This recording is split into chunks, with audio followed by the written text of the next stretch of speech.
everything. That resilience means enduring friction without breaking. But true power isn't found in constant resistance. At Black Mental Health Matters, we are redefining the narrative. There is immense strength in softness. There is courage in choosing to heal, in setting down the heavy lifting, and in claiming your peace as a non-negotiable right. We are building the infrastructure for impact. A collective space where the diaspora can find tools, community, and the unshakable permission to slow down, process, and thrive. Your healing is not a luxury, it is the foundation. Join the movement. Let's build a softer, stronger tomorrow together. All right. We have made it here. It is August 2nd, Black Mental Health Matters. We have a fabulous panel here today to talk about my topic today, which is cultural responsive therapy for Black African Americans, for Blacks, Africans all over the world, really, Pan-African. And we've got a fabulous panel here. I'm glad to be on camera here with Dr. Edward Henderson and Mark Tuggle. Could you two please say some words this morning to greet the audience and to put your voice in the room? Say hello, Mark. I'd love to hear from you. Peace and blessings, Dr. Robinson and Dr. Henderson. My name is Mark Tuggle.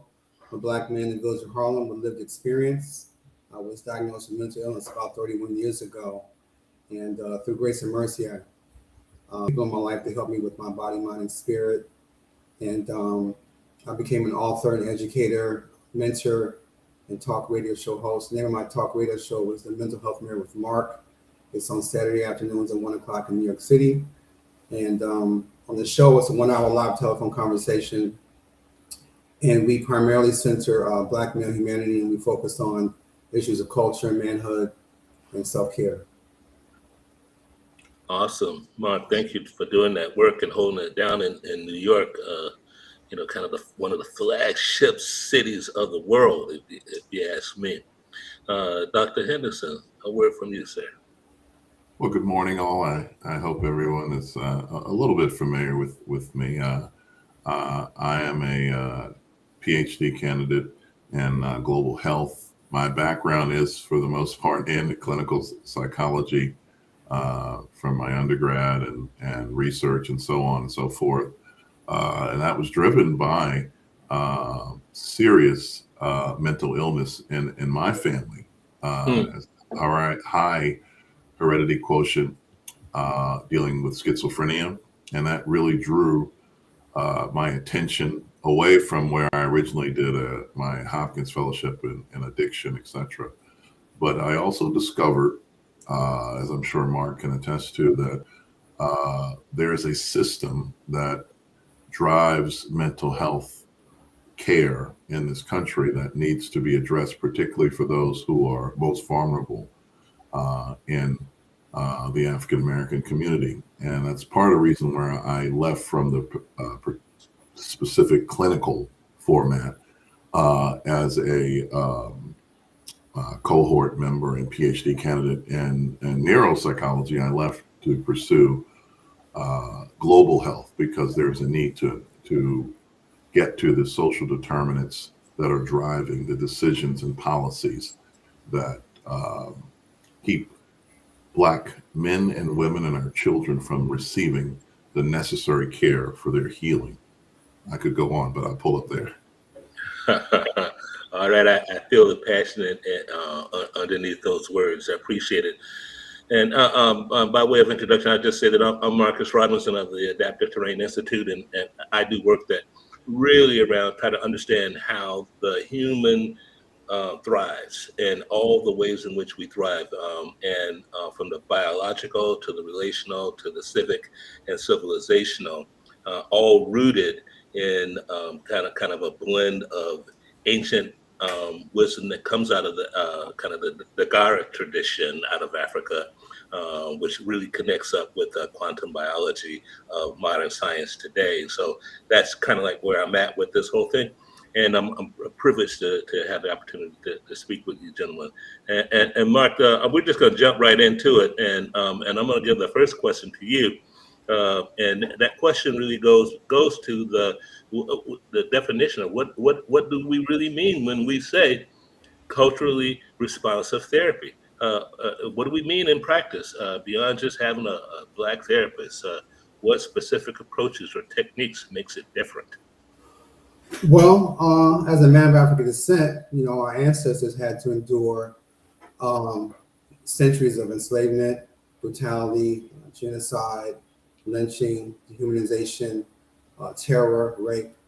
We have a whole history of anti-Black racism, capitalism, colonialism, white supremacy mythology. We have to deal with microaggressions every single day.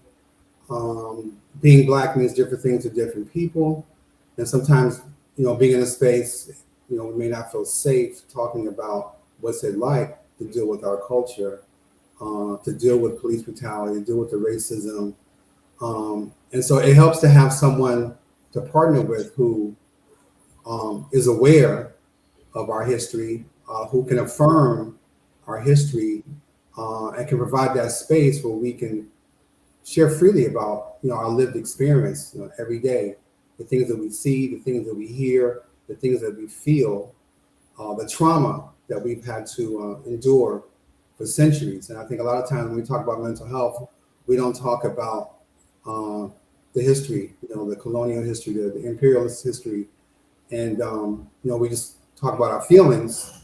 But mental health is more than just talking about our feelings. So it really helps to have somebody that we can partner with who really has a deep understanding, a sense of curiosity and inquiry, someone who can be present, when we share about the hurt and the pain and the trauma of being a Black man in a racist society.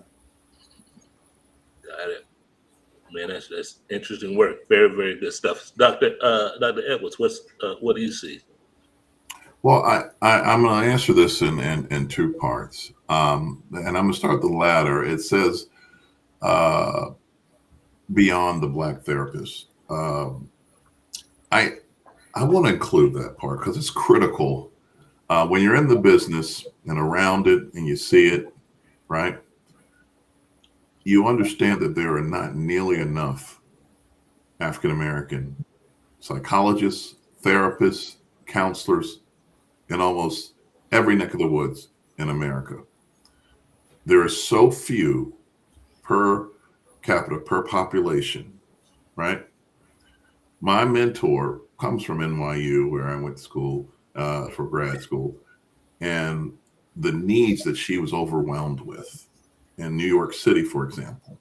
My study in Baltimore, DC, and Philadelphia as a Hopkins Fellow was so undermanned because we simply didn't have enough folks who were licensed in the field and had the opportunity to pursue the credentials necessary to be culturally responsive. It matters when you walk in a room and you at least have the opportunity to see someone who reflects your heritage, your image, and what you might perceive as your reality.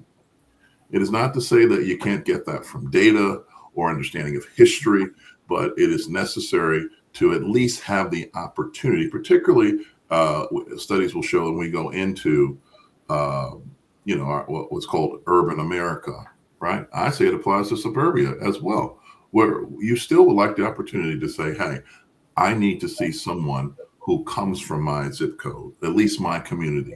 And I think it is necessary that we have therapy that aligns with those realities. Oftentimes, those outside of our community cannot identify with some of the same challenges that we face due to systemic racism, due to the things which went on, as Mr. Tuggle alluded to, as far as historical things related to slavery and so on. The good Dr. Horace Mann Bond, as I'm sure you are are quite familiar with in your writing there, Dr. Marcus, talked about the challenges of the IQ test, for the U.S. soldier. It basically tried to say that African Americans were inferior and they were only good for being on that front line and taking a bullet versus strategizing how we might go about protecting this union. And what he did was dismantle the measurement of IQ and show that those from the North that had the same exposure scored even higher than the regular Union soldiers. And so that tells us that cultural responsibility is absolutely critical in the treatment of those who may be challenged with any type of mental illness. Yeah, a lot going on there.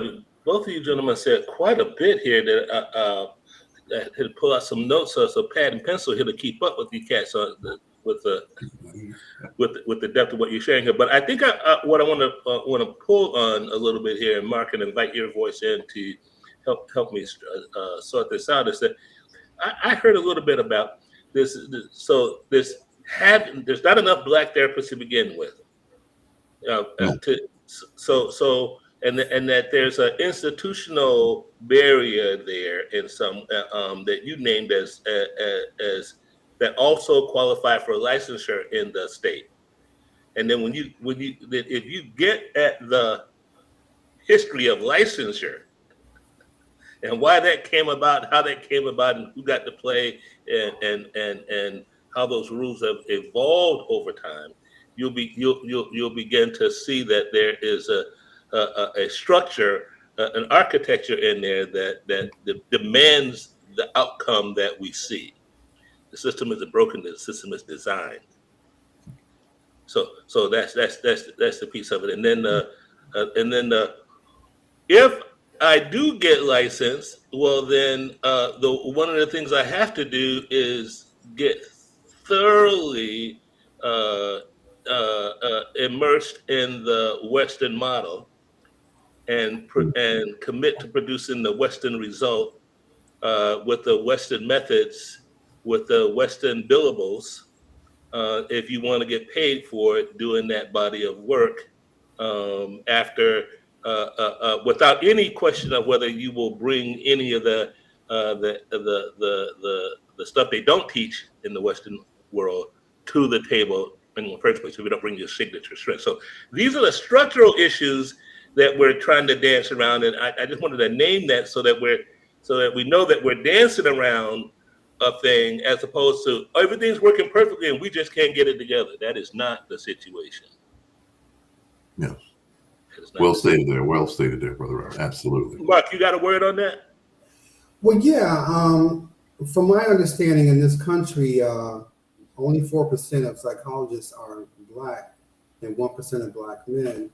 And quite often, people are taught a Eurocentric way of thinking and being when it comes to partnering with their clients, and so the model does not affirm our culture, our history. There's a spiritual principle in South Africa called Ubuntu. I am because we are. And so the focus is on community and family and spirituality. But quite often in this country, we're focused on the individual alone. And in my opinion, there needs to be a paradigm shift in the way that we go about the whole process of therapy. I believe that anything constructed can be deconstructed. And so I think we need to dismantle the system the way it is, because in my opinion, it was not designed for our liberation or our transformation. Oh, yeah, you just said a lot, brother. Not designed for our liberation or transformation, which is to say, not designed for us to thrive. Which you got to hear that in 2026 we are living in an environment that is structurally designed with great architecture based on decades and decades, maybe even more lineage of time to perfect the thing, such that it renders us in this condition. That's the design of the system. And when we know that, then we know we're not crazy. So about the mental health thing, you know what I'm saying? So the frame even starts to come loose a little bit, you know, because it's not that I lack health at a certain level. It's that I am a healthy individual and I am in a context that is hostile to this system thriving. Now, when you say you want to, it's more than beyond the black. I want to go here just for a second, beyond having a black therapist. Because you want to have a black therapist who's rooted in their experience, who's rooted in their in the knowledge of the collective experience, who has felt sense stakes in the proposition of thriving in the face of the structural misalignment. Like they gotta first come from there. Hey, I understand what you're going through. You work in this system that's working against you, and this is the baddest system ever devised in human history. This is America. Yeah, that's a powerful point. If I may, Dr. Robson, it goes back to the very foundation of what's taught in quote unquote mental health and psychology and responsive therapy. None of it features any of our great architects of mental health and wellness and psychology. You know, there's no talk of Francis Sumner or any of the other folks there, and Welsing and so on, or the Dr. Horace Mann Vaughan, as I talked about. You learn about it you used to start with Freud, and you work through Carl Jung, and you work through Adler, and so many of the others there, Maslow, all brilliant men in their own right, but a lot of times some of these folks were not considering our plight, what was going on in our world, in our community. Only later would you see folks along the lines of Cole Rogers who might consider what's going on in the African American world or Latino population, what's going on with the Native American. But they simply ignored the very existence of our mental health and well-being being a factor in our overall health there, much less those who belong to the fabric of civilization and the diaspora, as it would be, and the contributions of our culture to all of mankind, and how it was relegated to mere history. And I would say misappropriated history often, right? It was they adopted the pieces they wanted to adopt in our very books and study, because history is fundamentally important to mental health and how it is laid out and how it's taught. And so how can you have the pillars, the necessary to build an individual who is suffering from mental health if they don't have anything but the negative history, and they only know about transatlantic slavery and for years Columbus discovered America, etc., versus the truth and the real history that we were in America all along, right? You know, without understanding that the DNA that has proven, as far as cultural responsibility, the very DNA of this entire planet starts in West Africa, as a Nobel Swiss scientist found, which I think it's shocking when we have the science and the history to talk about the very roots of our civilization and not show the honor that is due to our history and bringing that into what is called culturally responsive therapy. Thank you, Dr. Henderson. I also wanted to just add briefly, it would benefit brothers to know about people like Dr. Joseph Wilson, Dr. Amos Wilson, Naeem Akbar, Joy Green, Bibi Moore Campbell, Queen Afua. We have our own heroes and sheroes, and that's who we should be learning from. And, you know, their books and their articles should be in the room when we sit down with the culturally responsive therapist. And if we're not aware that information should be given to us so we can study and learn about how this all began, so we can begin the process of healing from an African-centric perspective. Now, Mark, let me ask: was that, pardon me, was that knowledge of those authors, heroes and sheroes, was that given to you as a child, or was it something you arrived at in your adult life? Was that built into your family structure? It was not, and today it can be part of our ecosystem from the very beginning. So that's the challenge that we have, is to teach the young about the men and women who came before us, who laid a path towards healing. I ask that because it's so critical with what's going on, as you talked about, Dr. Marcus, with 2026. They're pulling the books that relate to our history or our authors, right? They're essentially washing them off the shelves, out of the curriculum in elementary, high school, universities, graduate level, right? So if those basics that have been around forever that talk about our stories are being taken out, how do we get to what Mr. Markle, as an educator and author, is talking about, unless we start in the home and we get those necessary tools for our own culture and understanding and learning and healing, right? And I think that's a powerful point you make there, Mark.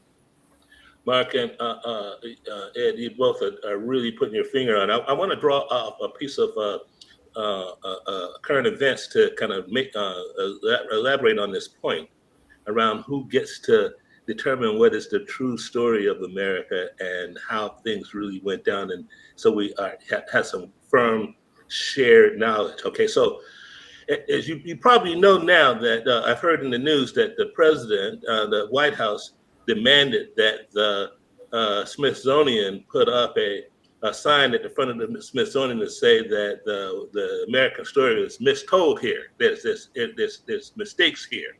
That's a fact. That sign is up, and it was forcing Lonnie Bunch, a Black man, the leading archivist, museum historian in the country, the arbiter of the American story.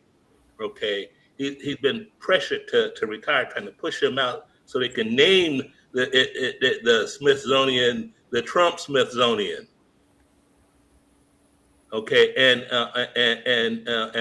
take out everything that has to do with slavery as we truly understand it, as opposed to its robbery of identity, narrative, history, language, culture, and the complete dehumanizing of a people. It doesn't want to say that it did that. And it doesn't want to say that it is the author of that, and that is the source code of its own historical lineage. And this is a Black man under attack. So so it's not just a white leader attacking a Black leader. It is the apex node of a civilization attacking the apex node of the civilization's highest scribe on truth.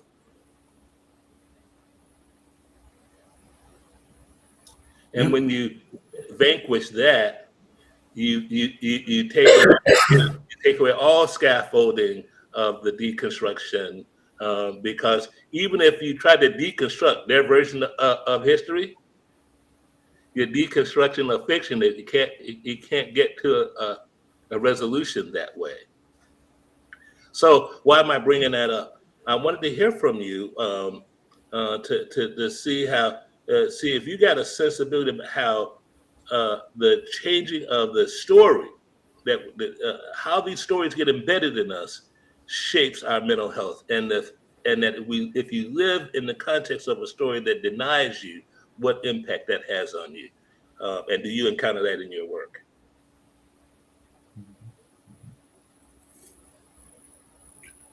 Well, I'll take a part of that, and I think it goes back to what we were just talking about with the fantastic point that Mr. Tuggle was referring to, as far as understanding that there is wisdom, knowledge that needs to be passed down and handed down from those that came before us, our ancestors, our chiefs, our doctors, our therapists, our elders, and so on and so forth.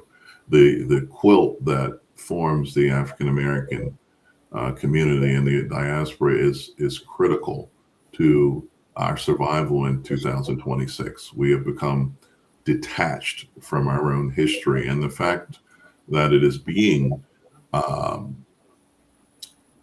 eliminated from the libraries of Congress and museums and so on and so forth. I'm sitting in Atlanta, Georgia. So there has been a consistent battle over what books. I have a daughter in school, right? So what's she reading? What is allowable? What's real? What truths are there? To your question, Dr. Upson, as far as what is relevant to our story and to the history of this country, I'm a firm believer that is necessary to discuss the atrocities as much as it is necessary to celebrate America 250, which is, without me going on a tangent, but to your question, America 250, but yet they say and they teach us that there was 400 years related to the transatlantic slave trade. How does that match up? The math doesn't work. And it's not even 400 years. If you go back to the Spanish, and the conquistadors and Portuguese history, it's well over 400 years if you do the real research. But it certainly isn't America 250, because we were planning and building this country without receiving our just share, our just reward, and not even at this point with all the historical knowledge that we have, still not being recognized as the architects of this powerful democracy and union. I won't speak to what's going on right now in D.C. All I can say is we can get out and vote. And I was very proud of the Smithsonian standing behind Lonnie and his efforts to do the right thing and be historically accurate and culturally responsive to your question there. But I will digress and allow Mr. Tuggle to chime in on. Mr. Tuggle. Yes, sir. So what's your view on the matter? Mark, did you part there as far as the Yeah, so Mark, let's do this. Let's take the next question. I appreciate it. This says what are the biggest barriers for keeping Black men from seeking or staying in therapy, and how cultural responsive care can address them directly? What are the biggest barriers that keep us from seeking or staying in therapy, and how can we address them? What are the biggest barriers for keeping or staying in therapy? Yes, what are the barriers to keeping us from seeking therapy? Well, James Baldwin says that not everything that is faced can be changed, but nothing can be changed until it's faced. And, therapy means different things to different people. There's art therapy, there's book therapy, there's dance therapy, there's hip hop therapy, there's comedy therapy, there's music therapy, there's yoga therapy. So there's different ways for a client to partner with a mental health professional. And then, some brothers are not employed, some are not insured, some are not interested. And it takes courage to ask for help. It takes a lot of courage to ask for help. And some brothers have asked for help, but they are exhausted with the system and the way things are structured. Today, you can see somebody by phone, you can see someone over the internet. You don't always have to go in and sit down face to face. But I think, one of the challenges is to provide a space where, Black men feel safe. culturally, where his manhood is being celebrated and not just tolerated. It helps to have a space where Black men can express himself freely without being judged or pathologized, or even misunderstood. That's a pretty interesting question. So Mark, you really landed on something very powerful here, and it really touches the next question. So I wonder what you think about it. Is this how do concepts of masculinity and strength and not showing up like weakness, right? How does that show up in the therapy room? So these ideas that for both the person seeking therapy or the therapist, okay, how does that play out? These concepts around Black male masculinity. Well, I think we need to deconstruct this heteronormative patriarchy system that we have to deal with, because the Black male spectrum is very wide. There's different ways for Black men to experience love, to express love. There's different ways for Black men to express their identity in terms of their sexuality, their manhood. Personally, I don't like the word masculine. I don't think the word masculine serves our culture, our history, our spirituality. I think it's time to use something else. I don't like the term toxic masculinity. I think it's rooted in anti-Black racism. We talk about toxic masculinity. We don't talk about Asians or Italians or Germans or Russians. Why is toxic masculinity only assigned to Black men? So in terms of masculinity, no Black man can define masculinity for all Black men. I respect Malcolm X, but he can't speak for everybody, So I think we have to provide spaces where Black men can feel comfortable enough to decide what masculinity means or doesn't mean to them, instead of us trying to impose our beliefs and values on the whole entire race of people. Got it. Dr. Henderson, your thoughts? Sure, and I think the good Professor Tuggle there covered a lot of ground there. So I'm going to take it from a different perspective. I think stigma is an overwhelming challenge for dealing with the overall challenges that we face, and we're going to seek therapy, as well as the challenges that have us coined and phrased in what would be called strength, or not showing weakness, or masculinity, and so on and so forth. The stigma is still existing in 2026, where it is something that you are not a strong man, a Black man, as it will, that can represent not only yourself, but your family and your children if you're seeking health. Now, do I think that's changed? We have the data that supports that those who are what would be considered middle America or middle class, etc., and beyond, are becoming more engaged in therapies, traditional and non-traditional rather.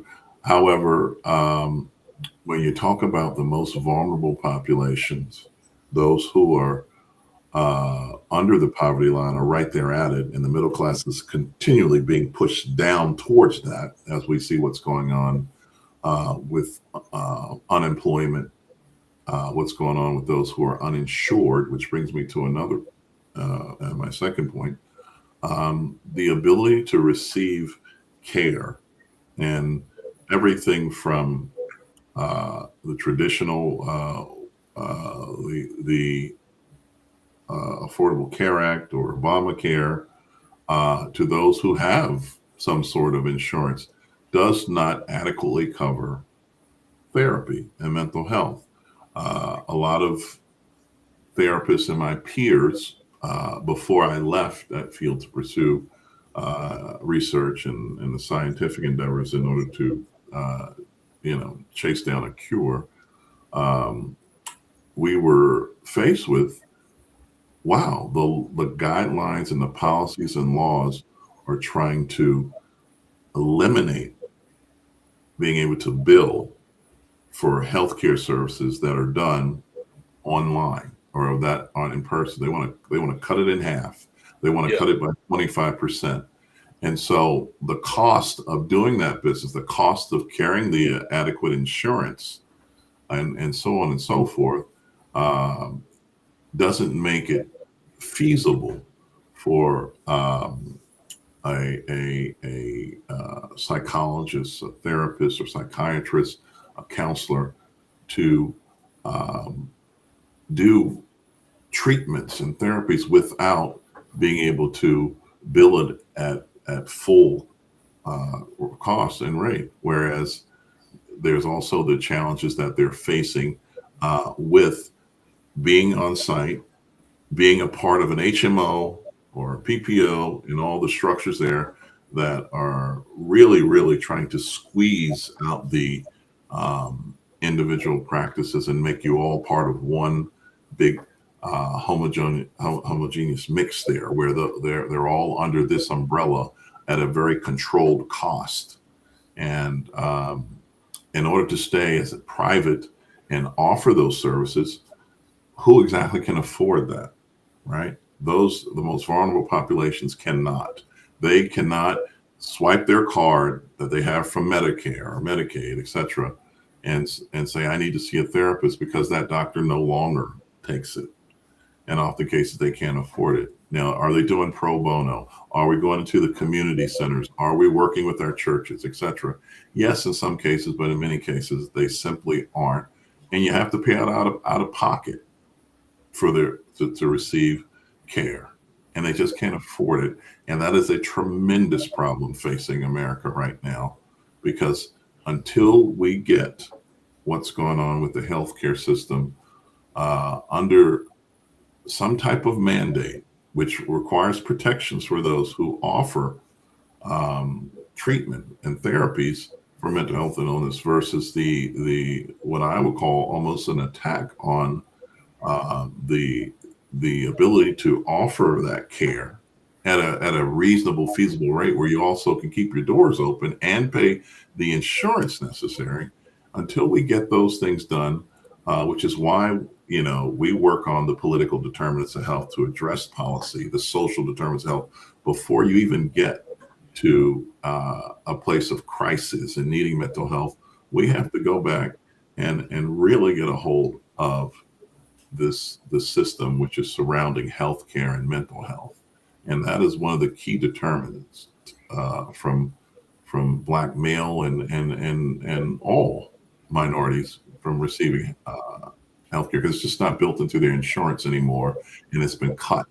Like music has been cut out of like the physical ed's cut out of the my daughter's school. They're like, you don't have to take it, but you can pay for it, but it's not part of the curriculum anymore. So if you want to send an extra $1,000, we'll pay someone to do it. It's shocking when we know for a fact that if you give the basic math, English, sciences, but if you have music, right, to Professor Tuggle's conversation about music therapy, which is very popular. I have an amazing program at SCAD here in conjunction with Emory and also at NYU that has really, really reached a lot of folks that they otherwise can't reach, who have serious chronic mental health issues. They're taking music out of the equation when it is a powerful tool for healing and learning. But you got to pay for it, and the healthcare system is no different. Dr. Henderson, both of you, Professor Tuggle, you put a lot on the table here, and I want to kind of unpack a little bit of it with you, and go back to some of the stuff. And this is about the system design fault that you're discussing here, Dr. Henderson. You're describing how the system actually works, and what you can pay for, and who can pay for it, and who's got what, and all of the, how it affects providers and their needing for insurance. And you're talking about system design failure, and the design doesn't allow for a resolution, only oscillation between the extremes. Sometimes I have the money, sometimes I don't. Sometimes I have the card, sometimes it pays, sometimes it doesn't. You just and you and you oscillate between the two based on your particular circumstance. That's being left to your own devices. That's rugged individualism. And what's missing, and it's missing so much that it's missing, is the spirit of Ubuntu. So we talk about culturally responsive culture. So what's Ubuntu really? That is that you and I are inextricably connected in the mutual garment of destiny. That we are, we are, that I am. We are that I am. That I can't be without you. Right? All of this kind of stuff. So when you lack that spirit, okay, you can also lack the spirit of coming to you when I got a problem. Well, I'm gonna come to you. And so let's just say I was in an Ubuntu society and I simply didn't act on it. That's one thing. But to be in a rugged individualist society that says that not only do I not come to you for help, but I compete with you for everything. So one of the reasons why I don't come to you, like Dr. Henderson, one of the reasons why cats like you don't come to me is because you got a doctorate too. And that rugged individual thing does a thing on us that if we didn't have the recognition that a fool has a lawyer, is his own lawyer in court, right? Only a fool is his own lawyer, right? Right? So then, but we don't understand. See, but when you lack Ubuntu, that's foreign. When you lack Ubuntu from the root. Like from, you say, how young, you going back to is it taught in the family? So, and that Ubuntu root, that was one of the roots that got pulled with slavery. That's the one that needs to be reinstalled by you and me. And when you say, and at the level of family, because Dr. Henderson, when you say that, you're coming back to the solution, which is that the profession. If you got to go to professional help, then you are really in trouble. Then you have missed a lot of the buffers along the way. Like, by the time you get to getting arrested and going to jail, you have missed a lot of civil society work. You understand what I'm trying to say? The first barrier is to follow the rules of your family. The next barrier is to follow the rules of your elders. The next barrier is to follow the rules of the designated leader in the civics field. The next is to follow the official. By the time you get to I got to take your butt to jail and charge you with you've traversed all of the barriers of buffering against coming to the exclusion. Yeah. Right? We don't have that in the mental health thing because the system is already designed to, like you said, by the time you get to third grade, we know where to put how many beds to make. By the time your butt turns 20 years older. Yeah. You make a point, a powerful point there, and it goes back to what Mr. Tuggle was talking about. We simply don't have our ancestry to lean on as that buffer to insulate once we leave outside our doors, right? And if you look at who's leading our families, right, the attack on Middle America and particularly African Americans, right? What was the number one thing they did? They went to the federal government and said, "We're going to cut." And it was unfortunately spot on if you wanted to hurt the African American family, because most of the women who represent middle class in our culture and people, many of them were employed in some way, shape, or form in the federal government. My mother retired from the federal government, for example. I'm a living proof of that. So tell the truth about it. I hear where you go. I tell the truth about it.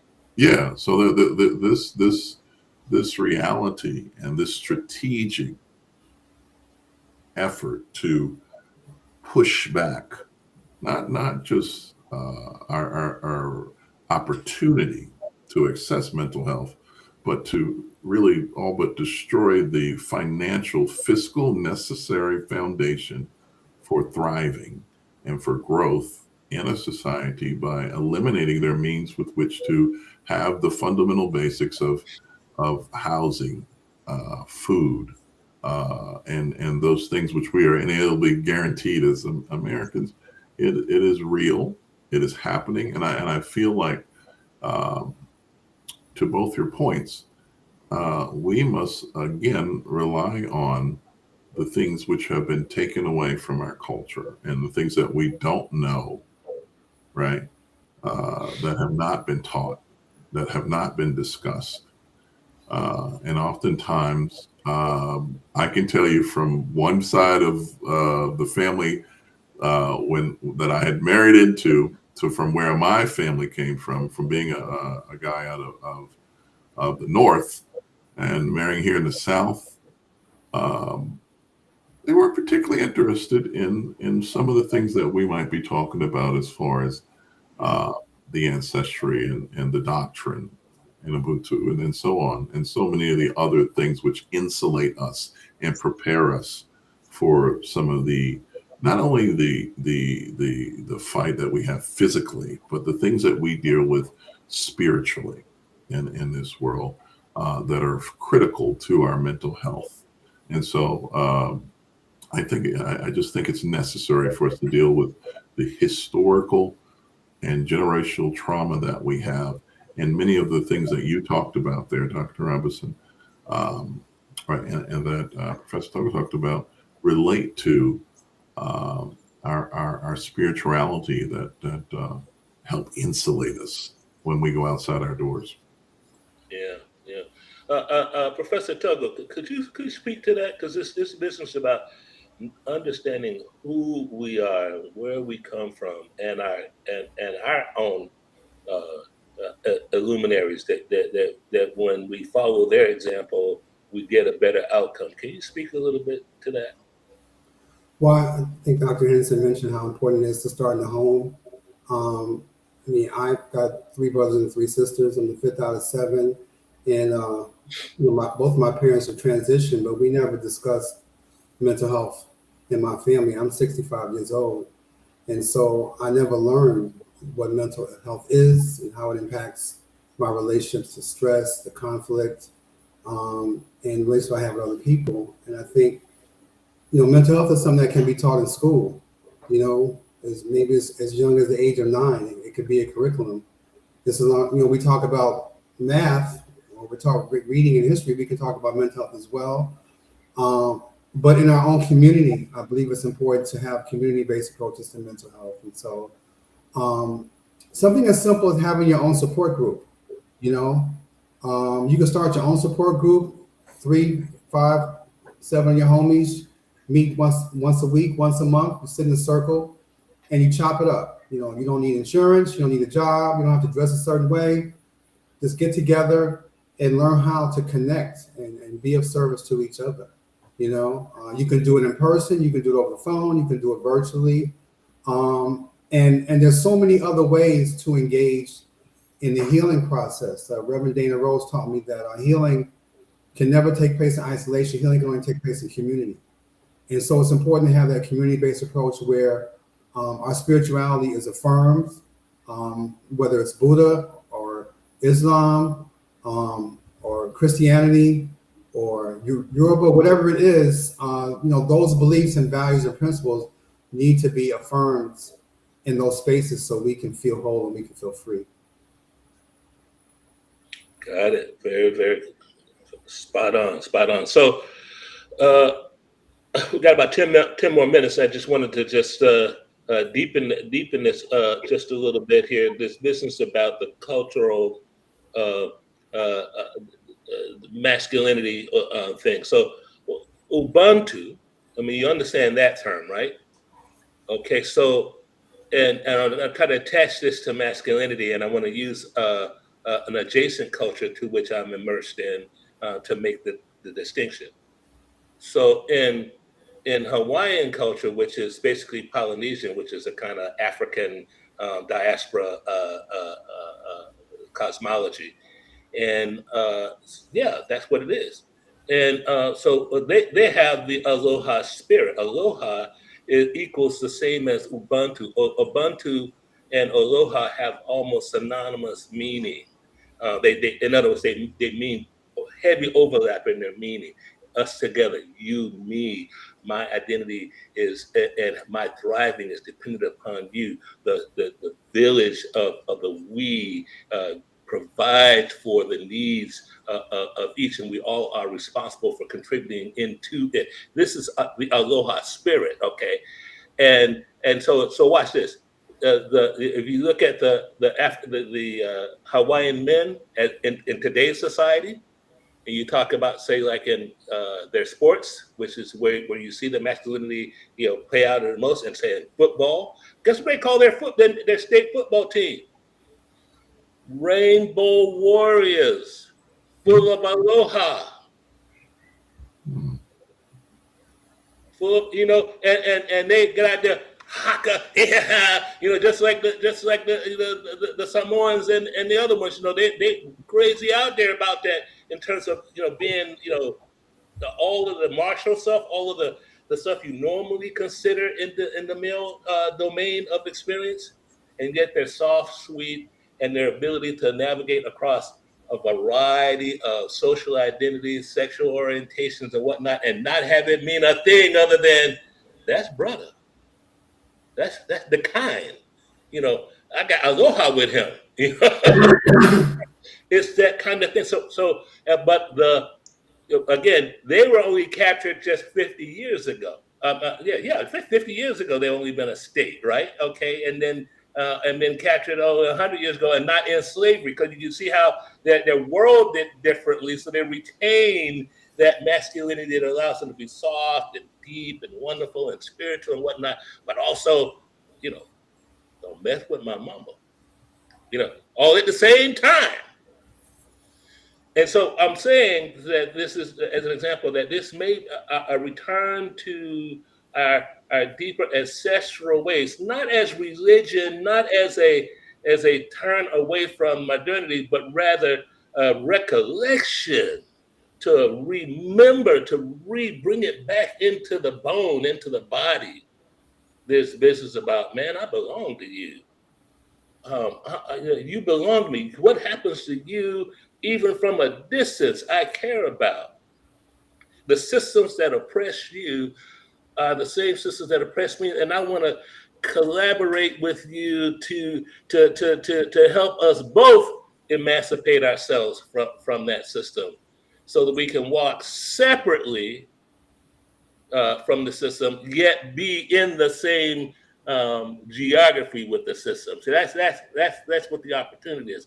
Can you and I, as Black men, join each other in such a way where Ubuntu arises in the ways in which we raise our children, which we care for our women, which we care for each other, which we make decisions in the commons about how we will operate on common ground, so that I don't have to trigger your fear response that's been so highly tuned by an experience that makes you have to be fully aware of where the lightning is coming from.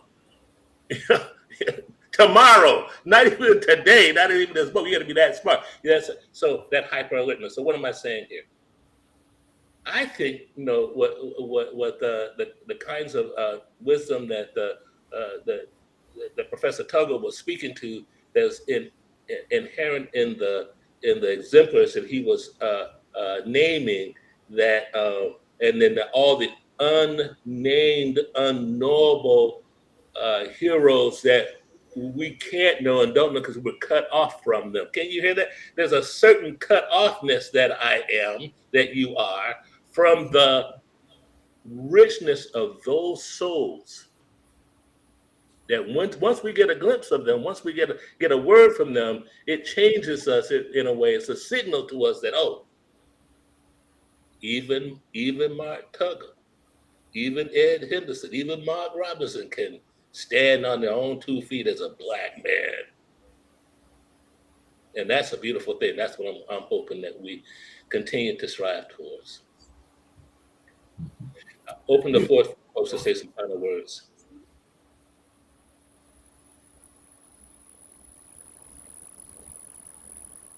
Well, I will re-emphasize what you just shared so eloquently there, Dr. Robinson. It is necessary, and what Professor Tuggle talked about, to get back to some of our ancestral roots, without me restating what you've said so wonderfully.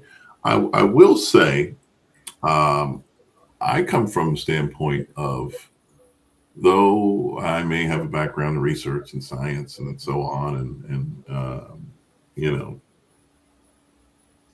I believe the Black church is fundamental to our survival and our restoration.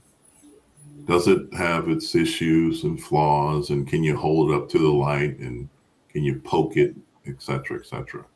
But I will push back and say, historically, and we have so many different, opportunities to engage what you may call as the higher power in your faith in God. You may not call it Christ, as I do, but I think it is fundamental for the African American man and his household and his family to return to the Black church. And I think that it is something that has crippled our society with how we've watered down what our faith has meant to us as a people. And I think it has impacted our mental health considerably, because it isn't simply what you got out of the Bible. How critical is it now to know history and know the origins of mankind versus what might be in your local church of the gentleman with that was painted by one of the great artists of all time, and I believe it says it was cousin or friend, versus just knowing history and geography, and then tying that into who you are and your own self-esteem and awareness, and understanding the opportunities for the entire world to discover our true place in society, and then to teach your children those very values that we've talked about. It's a powerful opportunity and message to expand on their well-being, their mental health, their self-esteem, their ability to do any and everything, versus what they are bombarded by this nothingness of what we see in social media, and then what we see on the news, where they're still being murdered. Or maybe he didn't drown, but I'll leave that for another conversation. But the realities are, there's an awareness that you got out of our church. And you go to where you find the message fits your spirituality, your soul, your message. Maybe that doctor didn't work for you. Maybe that barber doesn't work for you. You go to where you fit in, but there's got to be a spiritual foundation. I think it's one of the greatest tricks against not only our people, but all of mankind, to step away from their faith and worship. And I think that cornerstone is necessary to say, hey, this is the word. However, you need to be comfortable in going to seek mental health and going to see someone who's a professional who can help you with those challenges that you're facing with your mental health. And a lot of that came from the support and the gathering of our churches. And I'm not even going to go into the political ramifications and how critical it was to destroy that church. That is the foundation of the African Americans in this country. And we have so many different denominations and this and that. So I'll pull up there. Well, Professor Tuggle, you get the last word. We got about a minute or so, unless they let us go over. So go ahead and take the last word. It's on you. Well, I just wanted to say it's an honor and privilege to speak with both of you gentlemen. I'm not sure how it happened, but I'm not a professor. but thank you for addressing me as Professor Tuggle. But when you mentioned the Black church, I think it's also important to mention the mosque or the synagogue or the temple, because there are different places where we gather in terms of our faith and what we believe, what we value, what we hold dear to our heart, body, mind, and spirit. And those institutions are sacred, and they should be a part of our healing and our wholeness. And that should be part of our culture as well. Wow. Well said. That's Well said. beautifully said and so well timed. Now, I'm not the arbiter of when this thing actually stops, but I think it's I'm at 59 minutes and 58 seconds. So I thought we were only on for an hour. So That's it. That's it. Yeah. We've given all that we have, and I think it's been a joy